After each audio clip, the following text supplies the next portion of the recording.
Chemist থেকে herbal দোকানি, এরপর নিজেই প্রতিষ্ঠা করেন ইয়াবার ল্যাব, আর সেখানেই তৈরি করছেন নকল ইয়াবা। তৌহিদুজ্জামান শিমুল নামের এই কেমিস্টকে গাজীপুর থেকে গ্রেপ্তার করা হয়েছে।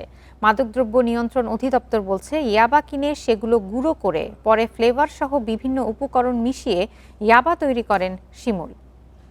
প্রথমে কেনা হয় ইয়াবা, এরপর সেগুলো গুঁড়ো করা হয়, তার সঙ্গে ফ্লেভার সহ মেশানো হয় বিভিন্ন কাঁচামাল। মেশিনে ছোট ছোট করে কাটা হয়, পরে পকেটে ভরে সরবরাহ করা হয় নতুন ধরনের এই ইয়াবা। গাজীপুরের টঙ্গীরে ফ্ল্যাটটি ইয়াবা তৈরির কারখানা। এখান থেকেই এই মাদকটি তৈরির বিপুল পরিমাণ কাঁচামাল ও সরঞ্জাম সহ আটক করা হয় তৌহিদুজ্জামান শিমুলকে। গোয়েন্দা তথ্যের ভিত্তিতে গাজীপুরে কারখানার সন্ধান পায় মাদকদ্রব্য নিয়ন্ত্রণ অধিদপ্তর। ক্রেতা সেজে 10,000 ইয়াবা অর্ডার করে কারখানায় অভিযান চালায় DNC.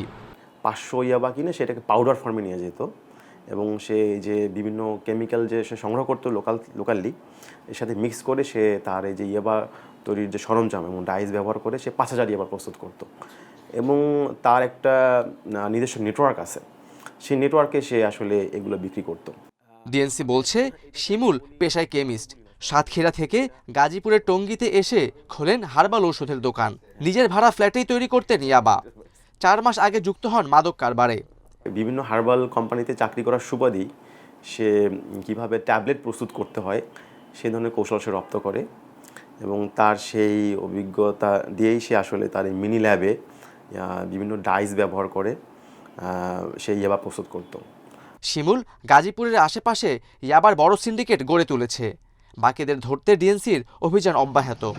Khaled Raihan, independent news, Dhaka.